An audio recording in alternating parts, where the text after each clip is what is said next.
एक दिन बुद्ध अपने शिष्यों के साथ बैठे थे। तभी एक शिष्य ने प्रश्न किया, गुरुजी, हमें गुस्सा क्यों आता है? कभी-कभी छोटी सी बात पर भी मन आग की तरह जलने लगता है। गुस्से में हम गलत बोल देते हैं, गलत कर देते हैं और बाद में पछताते हैं। तो कृपया बताइए, हम इस क्रोध से कैसे मुक्त हो सकते हैं? बुद्ध ने कहा, गुस्सा तब आता है जब तुम चाहते हो कि चीजें तुम्हारी इच्छा के अनुसार हों, और जब वे वैसी नहीं होती तो तुम्हारा मन विद्रोह करता है। गुस्सा वास्तव में तुम्हारी अधूरी अपेक्षाओं की आग है। बुद्ध का उदाहरण, जलता हुआ कोयला। बुद्ध ने शिष्य को समझाने के लिए एक उदाहरण दिया। मान लो तुम अपने हाथ में जलता हुआ कोयला पकड़ते हो और किसी दूसरे पर फेंकना चाहते हो। सबसे पहले किसका हाथ जलेगा? तुम्हारा ही। गुस्सा भी ऐसा ही है। जब तुम किसी पर गुस्सा करते हो तो सबसे पहले तुम्हारे मन की शांति जलकर राख हो जाती है। तुम्हारे विचार अशांत हो जाते हैं। तुम्हारा शरीर तनाव में आ जाता है। इससे पहले कि तुम किसी और को नुकसान पहुंचाओ, तुम खुद जल जाते हो। शिष्य ने सिर झुका लिया और कहा, गुरुजी, तो हमें क्या करना चाहिए? बुद्ध बोले, जब भी गुस्सा आए तुरंत प्रतिक्रिया मत दो। गहरी सांस लो और उस गुस्से को पहचानो। कहो, यह गुस्सा है, यह मैं नहीं हूं। यदि तुम उसे पहचान कर देखने लगो तो वो धीरे धीरे खत्म हो जाएगा। ईर्ष्या की जड़। फिर एक और शिष्य ने पूछा, गुरुजी, ईर्ष्या क्यों होती है? जब हम देखते हैं कि किसी के पास हमसे ज्यादा है तो मन दुखी हो जाता है। बुद्ध ने कहा, ईर्ष्या तब होती है जब तुम अपनी तुलना दूसरों से करते हो। जब तुम सोचते हो कि उसके पास ये है, मेरे पास नहीं है, तभी दुख पैदा होता है। लेकिन याद रखो, संसार में हर व्यक्ति का जीवन अलग है। जिसके पास धन है उसके पास शांति नहीं हो सकती। जिसके पास शोहरत है वो भी अकेला हो सकता है, और जिसके पास कुछ नहीं है वो भी संतोषी हो सकता है। बुद्ध ने कहा, तुम्हारी तुलना सिर्फ तुमसे होनी चाहिए। कल तुम जैसे थे और आज तुम जैसे हो। अगर तुम खुद में सुधार कर रहे हो तो वही सबसे बड़ी जीत है। फिर बुद्ध ने समझाया, दुख का सबसे बड़ा कारण है चीजों को पकड़ कर रखना। तुम रिश्तों को पकड़ना चाहते हो, वस्तुओं को पकड़ना चाहते हो, और यहां तक कि अपने विचारों को भी पकड़ कर रखना चाहते हो। लेकिन जब ये सब बदलता है तो तुम्हें दुख होता है। याद रखो, संसार में एक ही चीज स्थायी है और वो है परिवर्तन। यदि तुम परिवर्तन को स्वीकारना सीख लो तो दुख खत्म हो जाएगा, और जब दुख खत्म होगा तो तुम्हारे भीतर एक गहरी शांति प्रकट होगी। वही शांति असली खुशी है। बुद्ध ने अंत में कहा, यदि तुम खुश रहना चाहते हो तो इन 3 बातों को याद रखो। गुस्से को पहचानो और छोड़ दो। ईर्ष्या की जगह आभार को चुनो। दुख को परिवर्तन का नियम मानकर स्वीकारो। जब तुम इन तीनों का अभ्यास करोगे तो तुम्हें महसूस होगा कि जीवन कितना हल्का और सुंदर हो सकता है। राजा और बुद्ध की मुलाकात। एक दिन एक शक्तिशाली राजा बुद्ध से मिलने आया।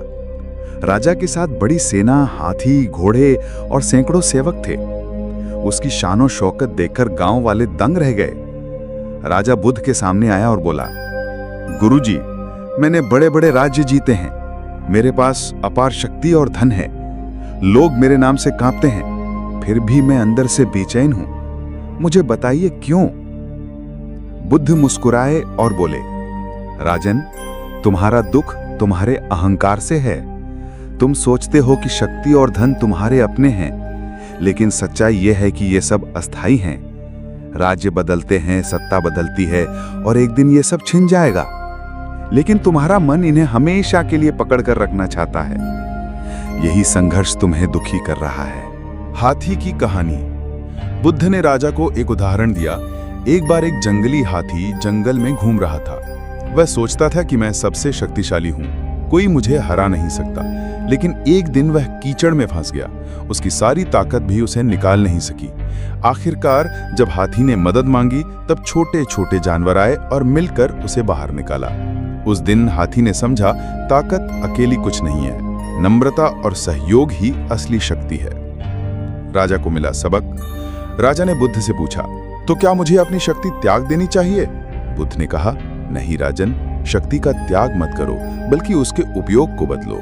यदि तुम अपनी शक्ति से दूसरों को दबाओगे तो तुम्हें डर और चिंता मिलेगी, लेकिन यदि तुम अपनी शक्ति से दूसरों की रक्षा करोगे तो तुम्हें शांति और सच्ची खुशी मिलेगी।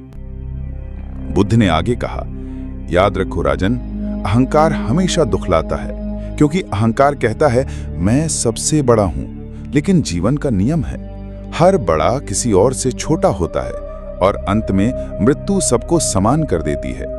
नम्रता वह गुण है जो तुम्हें हर परिस्थिति में हल्का बना देता है।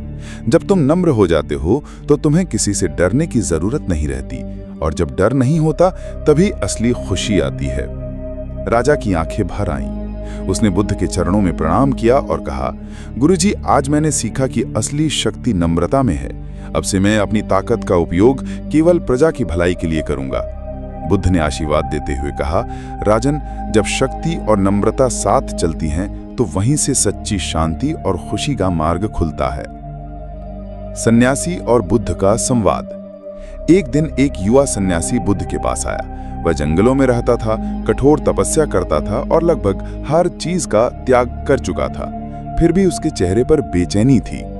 उसने बुद्ध को प्रणाम किया और कहा, गुरुजी, मैंने सब कुछ छोड़ दिया, धन, परिवार, सुख सुविधाएं। मैंने कड़ा तप किया, भूखा रहा, नींद तक छोड़ी, लेकिन फिर भी मैं खुश नहीं हूं। कृपया बताइए, गलती कहां है? बुद्ध का उत्तर। बुद्ध ने मुस्कुराकर कहा, पुत्र, तुमने त्याग तो किया, लेकिन त्याग का भी अहंकार पाल लिया। तुम सोचते हो कि मैं महान हूं क्योंकि मैंने सब कुछ छोड़ा। यही सोच तुम्हें दुखी कर रही है। सच्चा त्याग तब होता है जब त्याग का भाव भी नहीं रहता। जब तुम सहजता से छोड़ देते हो बिना गर्व के, तभी शांति आती है। बुद्ध ने सन्यासी को समझाने के लिए एक उदाहरण दिया। क्या तुमने कभी वीणा देखी है? सन्यासी बोला, हाँ गुरुजी। बुद्ध बोले, अगर वीणा की तार बहुत ढीली हो तो सुर नहीं निकलते, अगर तार बहुत कस दी जाए तो भी सुर नहीं निकलते। सही संगीत तभी निकलता है जब तार संतुलन में हो। इसी तरह जीवन भी है। अगर तुम पूरी तरह भोग में डूब जाओगे तो दुख मिलेगा, अगर तुम पूरी तरह कठोर तपस्या में डूब जाओगे तो भी दुख मिलेगा। असली खुशी मध्यम मार्ग में है, जहां न अत्यधिक भोग है न अत्यधिक त्याग। सन्यासी ने सिर झुका लिया और कहा, गुरुजी, अब मैं समझ गया। मैंने त्याग को ही अपना अहंकार बना लिया था। अब से मैं संतुलन के साथ जीना सीखूंगा।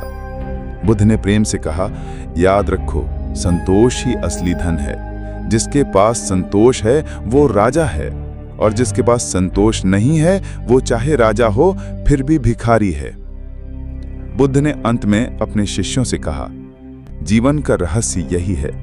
भोग में मत फंसो, कठोर तप में भी मत फंसो, मध्यम मार्ग अपनाओ, और सबसे बड़ा धन है संतोष। जब तुम संतोष के साथ जीना सीख लेते हो तो तुम्हें भीतर से एक ऐसी स्वतंत्रता मिलती है जो बाहरी परिस्थितियों पर निर्भर नहीं करती, और यही स्वतंत्रता असली खुशी है। विद्वान और बुद्ध की मुलाकात। एक दिन एक बड़ा पंडित और विद्वान बुद्ध से मिलने आया। वो शास्त्रों का ज्ञाता था, गहरी बहस कर सकता था और हजारों ग्रंथ पढ़ चुका था, लेकिन उसके चेहरे पर गर्व साफ दिखाई दे रहा था। उसने बुद्ध को प्रणाम किया और कहा, गुरुजी, मैंने वेद, उपनिषद, शास्त्र और अनेक ग्रंथ पढ़े हैं। मेरे पास बहुत ज्ञान है, लेकिन फिर भी मैं शांति नहीं पा सका। क्या आप मुझे बता सकते हैं कि क्यों? बुद्ध मुस्कुराए और बोले, पुत्र, तुम्हारे पास ज्ञान तो है, लेकिन बुद्धि नहीं है। तुमने शब्द सीखे हैं पर अनुभव नहीं किया। याद रखो, सिर्फ शास्त्र पढ़ने से कोई बुद्धिमान नहीं बनता। जैसे कोई भूखे को खाना देखकर तृप्त नहीं हो सकता, उसे खाना खाना ही पड़ता है। वैसे ही सिर्फ शास्त्र पढ़ने से शांति नहीं मिलेगी। जब तक तुम उन्हें जीवन में उतारकर अनुभव नहीं करते, तब तक असली आनंद नहीं आएगा। बुद्ध ने एक उदाहरण दिया। मान लो कोई तुम्हें समुद्र की ओर इशारा करता है और कहता है, देखो वहां समुद्र है। अब तुम उसकी उंगली देखते रहो और सोचो कि यही समुद्र है, तो क्या तुम समुद्र को जान पाओगे? नहीं। समुद्र को जानने के लिए तुम्हें स्वयं समुद्र में उतरना पड़ेगा। उसी तरह शास्त्र उंगली हैं और अनुभव समुद्र है। तुम शास्त्रों को पकड़कर बैठे हो, लेकिन अनुभव में नहीं उतरे, इसलिए तुम्हें शांति नहीं मिली। विद्वान की आंखें खुल गईं। उसने सिर झुकाकर कहा, गुरुजी, अब मैं समझ गया। मैं शब्दों में उलझा रहा, लेकिन अनुभव से दूर रहा।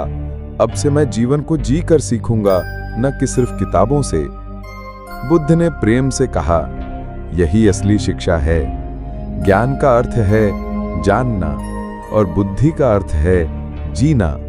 जब ज्ञान और अनुभव मिलते हैं, तभी शांति और असली खुशी आती है। बुद्ध ने अपने शिष्यों से कहा, याद रखो, ग्रंथ रास्ता दिखाते हैं, लेकिन मंजिल नहीं है। मंजिल तो अनुभव है।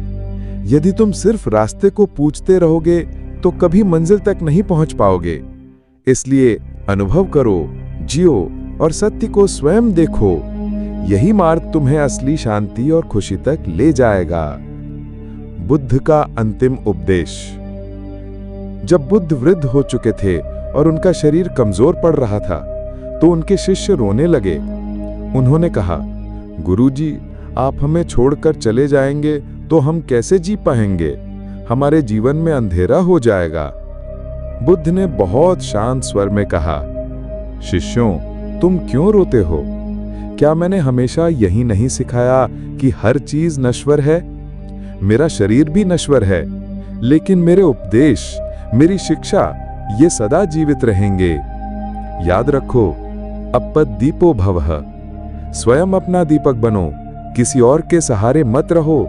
अपने भीतर के प्रकाश को खोजो और उसी में चलो। यही तुम्हें अंधकार से बाहर निकालेगा।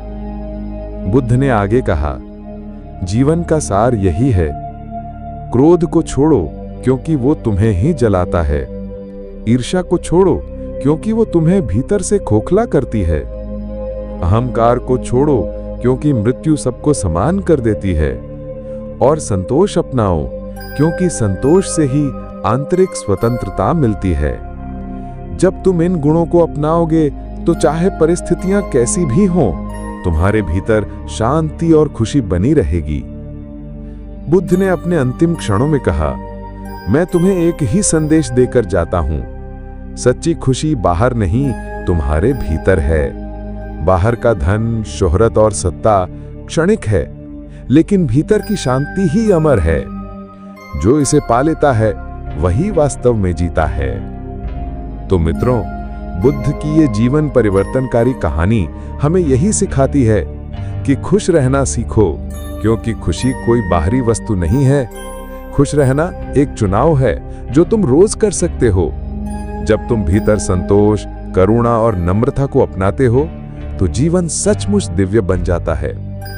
यदि आपको ये कहानी प्रेरणादायक लगी हो, तो इस संदेश को दूसरों तक जरूर पहुंचाएं, क्योंकि हो सकता है कि आज किसी को सिर्फ एक शब्द की ही जरूरत हो और वही उसके जीवन को बदल दे।